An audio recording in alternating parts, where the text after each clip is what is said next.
Hi, and welcome back to another video. And today I will be talking about how these swing state polls are going in the wrong way for Donald Trump. So back in the summer, Donald Trump overtook Kamala Harris, or Donald Trump over. I'm sorry, Kamala Harris overtook Donald Trump back in the summer in the Michigan average poll in Real Clear Politics, and she had a lead about over 2 points. That was probably her strongest lead.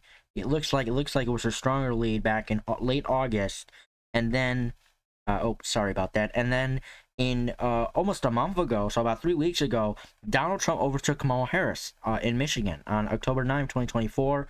And he had a strong lead of, let's see, looks like over a point here. And just yesterday, Kamala Harris overtook Donald Trump on the Real Clear Politics average for Michigan in this swing state, and she is still leading by half a point. So if she gets a point, maybe two, it looks like it's going in the wrong way for Donald Trump in Michigan, and definitely something his campaign does not want to see. Now, I know I've been saying that most of these polls have been underestimating Kamala Harris and uh, really favoring Donald Trump here, which I do agree on, but I do believe that some of these polls are going the wrong way for Donald Trump, and I don't think they'll be entirely accurate on election day.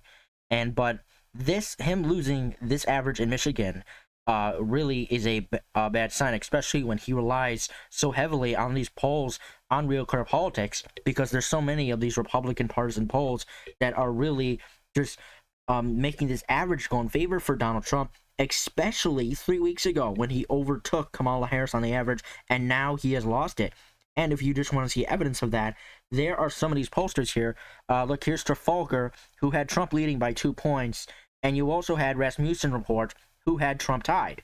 So, and you also just had, so that there's some of these polls that had Trump leading by a point, and by USA Today, they had it as a tie. So right now, Kamala Harris leads Donald Trump in Michigan. And there are some of these other polls that have been really bad news for Donald Trump. But in Michigan, if Kamala Harris is leading the polls, if she wins Michigan, it is quite over for Donald Trump. Why? Because we all know that here, let me get it here. Because we all know that when Michigan, Wisconsin, and Pennsylvania, the blue wall always votes all red or all blue, and they usually are the deciding states that elect somebody. So in 2020, Pennsylvania voted for Biden about a point. Michigan went for Biden by 2 points. Wisconsin went for Biden by over half a point. And Joe Biden was elected president with 306 electoral votes. If you go into 2016, you see the quite opposite. Pennsylvania voted for Donald Trump over half a point. Michigan voted for Donald Trump by 0.2%. Wisconsin voted for Donald Trump by 0.7 points. So, these states will always. So if they go for Donald Trump, if one of these goes for Donald Trump, let's say Wisconsin flips for Donald Trump, most likely Michigan will too, and so will Pennsylvania. Same goes for Harris wins them, like we saw 4 years ago with Biden. Biden was able to flip Wisconsin, Michigan, Pennsylvania. He even won almost all the swing states except for North Carolina, but he won Georgia, he won Arizona, and he won Nevada. Still, Kamala Harris could lose Nevada, Arizona, Georgia, and North Carolina to Donald Trump, but win Pennsylvania, Michigan, and Wisconsin, and win the election and become the first woman president of the United States. So if Michigan goes to Kamala Harris, that's pretty much over for Donald Trump. Donald Trump will not become the 47th president of the United States, and Kamala Harris will get a promotion, meaning she's president. But anyways, there was this other poll I saw the other day. That was by this poll in Minnesota. Now, I know what you're thinking. Minnesota usually always votes for the Republican. They even rejected Ronald Reagan both times. They were the only state in 1984 that did not vote for Ronald Reagan. And Mondale barely won it, too. But anyways, there was this poll, where is it? By Survey USA. Harris led Trump in Minnesota in this poll by 8 points. Now, if we go back to 2020, Biden won Minnesota by 7 points. He won it by seven points. Donald Trump got 45% of the vote. Joe Biden got 52%. And Joe Biden got the electors, like Democrats usually do when it comes down to Minnesota. But if Kamala Harris is, where's the poll here? if Kamala Harris is getting 8 points in the lead, she's getting 10, 8. These are Joe Biden numbers. And these are numbers she definitely wants to have if she's trying to make a repeat of what 2020 was. She could be winning, and I've thought about this for a while, but she could be winning Joe Biden numbers. If she gets, so 8 points is a lot higher than Biden won Minnesota by, so if she wins by more, she could definitely flip Wisconsin and Michigan and get that blue wall with Pennsylvania. Pennsylvania's been looking very good for her, especially in the early voting. And I do believe that Kamala Harris will be winning Pennsylvania. And if she wins Pennsylvania, she's going to be winning these two states. And if that's the case, well, that's the game. She wins the presidency. So, and there was also this poll. I believe it was in Pennsylvania. No, it was in it was in Virginia. There was this poll in Virginia. Let me bring up Virginia real quick. There was this poll in Virginia that also had some good numbers for Kamala Harris. Where was it? So here, this is ActiVote. A+ pollster, Harris plus 8. Now, if we go back to the 2020 results, Biden won it by 10. So it's underperforming Biden, but still, it's around that margin. She wants to get Biden 2020 numbers, and she could do that. Biden won Michigan by, oh my goodness, what is it, 7 points? 10 points, never mind. 10. So Biden won Virginia by 10 points. He was able to win all the counties he needed to, and he got the electors. Democrats usually are very good with Virginia. You saw Hillary Clinton won it, Obama won it both times, and so it hasn't gone red since 2004. Bush won it by 8 points, and since then, Democrats have been able to win it. They've been winning it for years now, and they most likely will keep that. I really don't think, usually people understand by now that Virginia is not a swing state, and it most likely will continue to trend blue.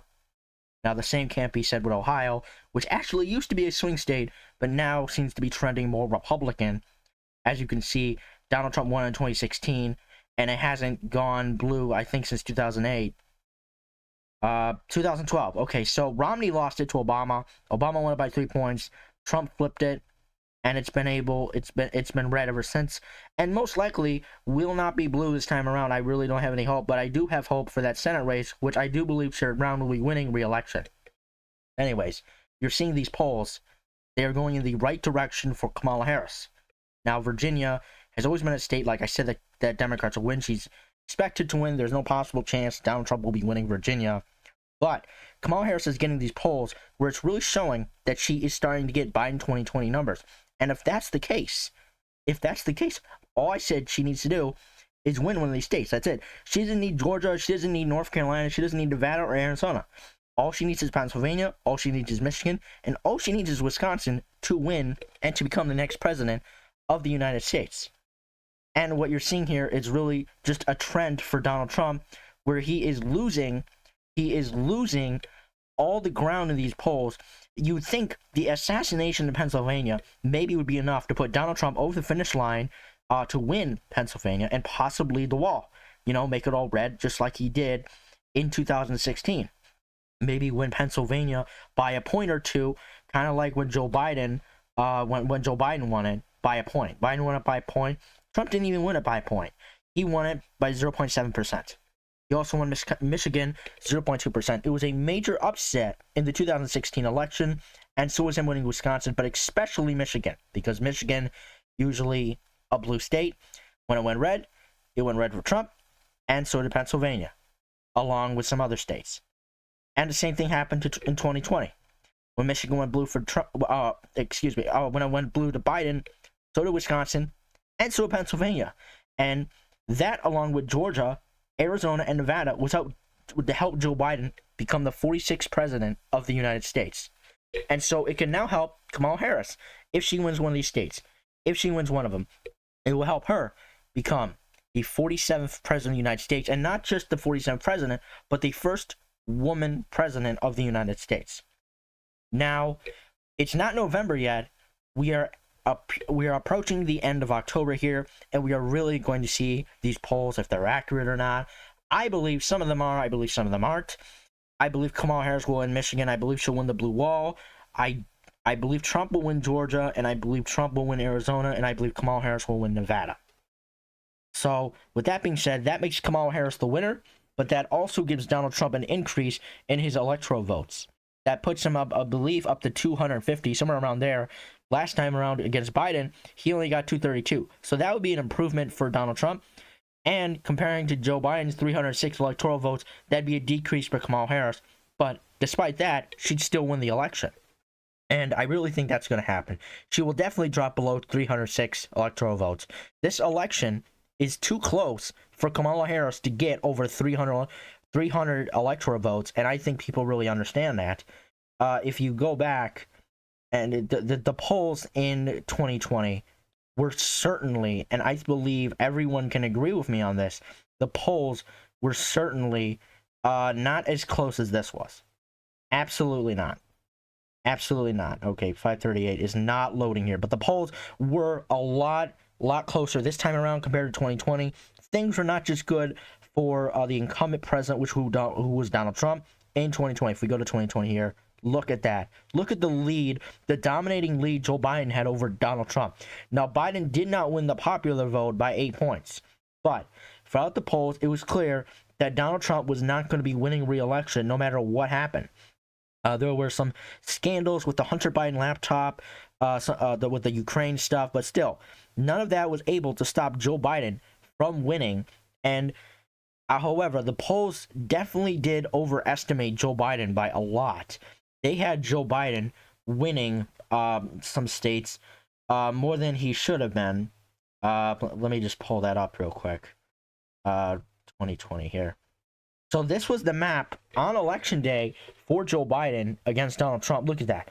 They had Joe Biden leading in Florida, Georgia, which Joe Biden actually did win by, North Carolina, Pennsylvania, the Blue Wall, Arizona, and Nevada. And even if you go to when COVID first started, if we go all the way to, the middle of March, look at that. That is a landslide. That is Florida, even Ohio. They had Joe Biden winning or leading Ohio and Iowa. Trump was down by 5 points. But that is not what we saw happen. What we saw happen was that Joe Biden did win, but it wasn't by this massive 400 electoral votes landslide. Donald Trump won Florida. He won North Carolina. He won Ohio. However, he did lose the Blue Wall. He did lose Nevada, and he did lose Arizona, and he did lose Georgia to Joe Biden. But still, these polls, you can't rely on them, especially when they were showing a Joe Biden landslide, and that is not what happened on Election Day. On Election Day, Joe Biden had this landslide. Look at that. 351 electoral votes to Trump's 187 is what the polls were showing. And when Election Day came and the results came in, this is not what showed. Trump was able to win Florida, North Carolina, Ohio, but he still lost the Blue Wall. He still lost Arizona and Nevada, and Joe Biden was able to get that 306 electoral votes and to become the 46th president of the United States. So no matter what the polls show on Election Day, we can't look at them and say, yes, this is going to happen. And I think that really shows with what's going on in the polls in Pennsylvania. Look at this. So here, Donald Trump leads in Pennsylvania by 0.5%. This does not matter at all. Kamala Harris could be leading. I think she led by a point, which this didn't matter at all. This doesn't matter because it's so close. It's so close. These polls, when it's so close like this, it is down to the wire. It is down by the wire. And we really, can't say, oh, yes, Donald Trump is going to win by 0.5%, or say Kamala Harris is definitely going to win by 0.7 or 1.5, because it's so close, and it could definitely go the other way. Donald Trump could win by 1 point, or Kamala Harris could win by 1 point.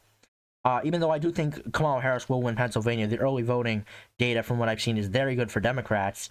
And I don't think it's just the math. It just isn't there for Donald Trump, as you saw in my previous video, which got a lot of views. Thank you for that. But still, I don't think that Donald Trump will be winning Pennsylvania for a couple reasons. In Pennsylvania Senate race, as you can see here, been very good for Casey. Now McCormick is starting to make closing Casey's lead, but still, Casey has been leading in these polls you see right here. Casey +2, Casey +1, Casey +3, and I believe if Bob Casey wins by like 5 to 6 points, it could carry Kamala Harris over the finish line. And I do believe that for North Carolina as well. I do believe Kamala Harris will win North Carolina. I know it's a bit of a hot take, but I do believe it's a possibility when you see the polls in the North Carolina governor race. Where is that? It's North Carolina governor race. Here we go. North Carolina governor race. Oh, sorry, that's Pennsylvania. Oh, geez, where's North Carolina here? I am blind as a bat, actually. North Carolina. But yeah, you see the polls in the North Carolina governor race, which have been, here it is. I really am blind. North Carolina governor race that have been horrible for Mark Robinson ever since that scandal. Look at that: Stein +15, Stein +15, Stein +13, Stein +14, Stein +15, Stein +15. Some of these polls, I saw Stein by winning by 20 points. Let's see what it looks over at the Real Clear Politics. Here, where is it? I barely use this. Here, let's see. Where's the governor ones? But yeah, the governor polls bad for Mark Robinson, and if they're this bad for Mark Robinson, I really can't see how Stein couldn't possibly carry Kamala Harris over the finish line and help deliver North Carolina to the presidency. Yeah, let's go to the president for North Carolina. Look at that. Donald Trump leads North Carolina by a point, and I really don't think that Donald Trump will be winning North Carolina. Now, there are a lot of people who disagree with this, but I do believe if Stein is winning by 15 to or 13 to 15 points, then why wouldn't those same people who are going to be voting for Josh Stein and that abortion measure on the ballot, why wouldn't they also be crossing over to Kamala Harris? Why would they just be screwed? I'm not going to vote for Kamala Harris. I think they will. I think they're going to deliver for Kamala Harris, and I think Kamala Harris will be winning North Carolina.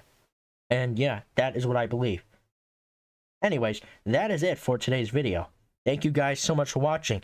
If you enjoyed this video, please consider liking and subscribing down below, as that really helps with the channel. And follow me on @VoteBreakdown. And I will see you guys in the next video. Bye.